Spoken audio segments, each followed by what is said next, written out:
Un placer nuevamente. Estamos continuando con los estudios bíblicos que les hemos ofrecido. Hoy precisamente tenemos un tema que, continuando con el tema de la fe, tiene que ver con el tema del llamamiento. El llamamiento es algo puro, es algo santo, es algo muy importante, y lo queremos ver desde la perspectiva de las características del llamado del hombre y la mujer llamados a servir a Cristo. Y por eso les pedimos que abran sus Biblias, o vamos a depositar nuestro estudio en Hebreos. Bueno, más que Hebreos, vamos a comenzar con Efesios. En Efesios capítulo 4 nosotros vamos a leer parte de este capítulo, porque es muy importante la naturaleza del propósito del llamado del siervo de Dios.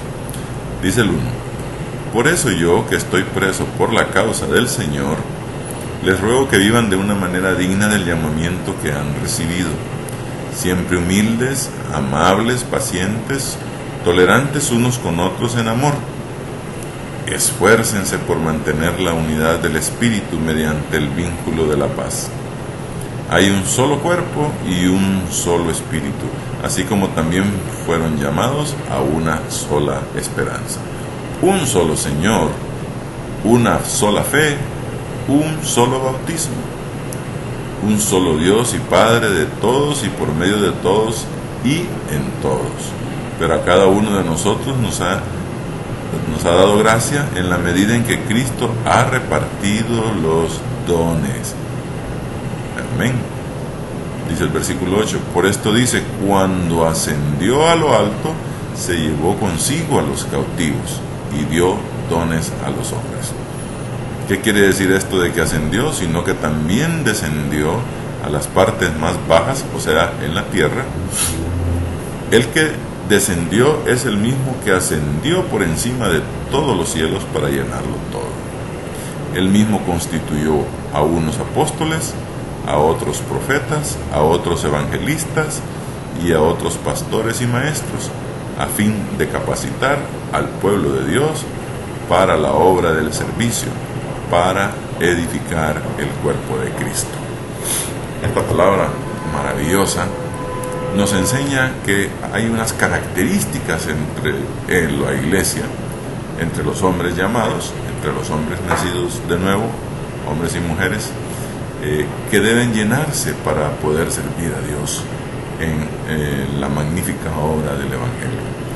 Voy a recordar un poco lo que ocurrió con los primeros llamamientos, para que veamos algunas características antes de entrar en este otro grupo de servicios o dones ministeriales, como se llaman en el versículo 11, a los dones del ministerio. Disculpa que estoy un poco como agripado, pero bueno, vamos a hacer lo que tenemos que hacer en relación con este estudio. Básicamente vamos a leer en Mateo capítulo 4. En el capítulo 4, en el versículos 18, dice así: Andando Jesús junto al mar de Galilea, vio a dos hermanos, Simón llamado Pedro y Andrés su hermano, que echaban la red en el mar, porque eran pescadores. Y les dijo: Venid en pos de mí, y os haré pescadores de hombres. Ellos entonces, dejando al instante las redes, le siguieron. Pasando de ahí, vio a otros dos hermanos, Jacobo, hijo de Zebedeo, y Juan su hermano, en la barca con Zebedeo su padre, que remendaban sus redes, y los llamó. Y ellos, dejando al instante la barca y a su padre, le siguieron. ¡Qué maravilla! Estamos hablando de que si Dios tenía pensado hacer reposar la responsabilidad de predicar el Evangelio del Reino, el nuevo orden mundial que Él iba a conquistar con la muerte en la cruz, necesitaba colaboración. Y esa colaboración tenía que venir por unos hombres que Él llamó inicialmente discípulos, y que también son conocidos como los primeros apóstoles. Discípulos que tenían unas características. Si nosotros tomamos atención al versículo que acabamos de leer en Mateo, nos damos cuenta que eran hermanos. Los primeros eran hermanos. ¿Qué significa que eran hermanos? Que lo que el Señor quiere en el liderazgo de su iglesia es que haya hermandad, que haya colaboración, que haya confianza, que haya amor, que no prime cualquier, digamos, debilidad del ser humano para tener el liderazgo. Es importante, el liderazgo cristiano, el liderazgo en el reino de Dios es un liderazgo, en primer lugar, de humildad, es un liderazgo de sencillez, es un liderazgo de servicio, es un liderazgo de sacrificio.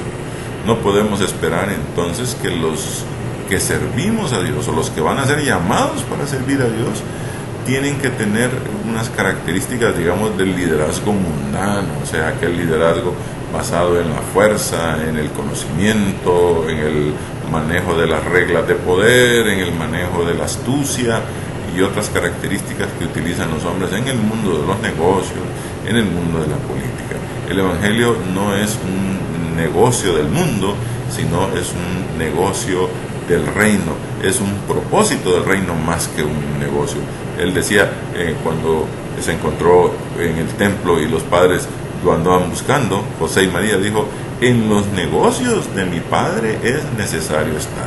Pues los negocios de Dios se tratan de una manera diferente, con unos liderazgos diferentes, con unas características diferentes, con unos compromisos diferentes, y esto es lo más importante. Fíjense ustedes, ya cuando regresamos a las características de este llamado a un liderazgo corporal, es corporativo, es de iglesia, es de familia. Es importante porque la familia está mencionada cuando se llama a los hijos de Zebedeo, hombres comunes y corrientes. Se llama también a Pedro y también a Juan, y entre familia existen confianza, existe sencillez, existe aquella característica que en nuestra familia nosotros no podemos ser hipócritas. La gente en nuestra familia, nuestros hermanos, padres, madres, hijos, saben y nos conocen como somos, y no podemos alardear, no podemos tratar de aparentar lo que no somos, cosa que ocurre mucho en el otro tipo de liderazgo. Entonces, no estamos diciendo que el liderazgo cristiano no puede estar en manos de personas que estudian para ser líderes en la obra, que tienen títulos de teología, que tienen títulos de formación de iglesia, no. Pero sí es muy probable que Dios prefiere usar un vaso que está disponible, un vaso que está dispuesto y que tiene el deseo de servir. Cuando dio dones a los hombres, en el versículo 11 del capítulo 4 de Efesios, hay algo muy importante. Dios está pensando en su iglesia. Él compró su iglesia, dice la palabra, con su sangre. Él es el líder de la iglesia. Eso lo está enseñando la Biblia en todo su contexto, su contenido. Habla la Biblia que Él le entregará el reino al Padre cuando haya sometido a todos los enemigos de Dios bajo sus pies. Eso es muy importante. Entonces, Él es el líder principal de la iglesia. Él es el Señor, dice la Biblia, porque Él fue obediente, fue llevado y convertido en Señor y Cristo. Vamos a continuar este estudio para que conozcamos un poco más las características de los dones. De tal manera que este solamente es una introducción a las características del hombre y la mujer llamados para servir a Dios. Tú puedes ser uno de ellos.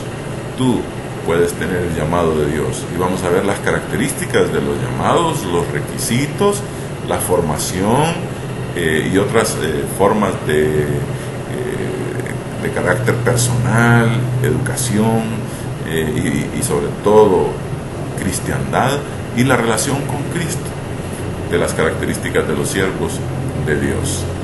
Bueno, hasta entonces, que Dios le bendiga ricamente. Nos seguiremos encontrando en este canal.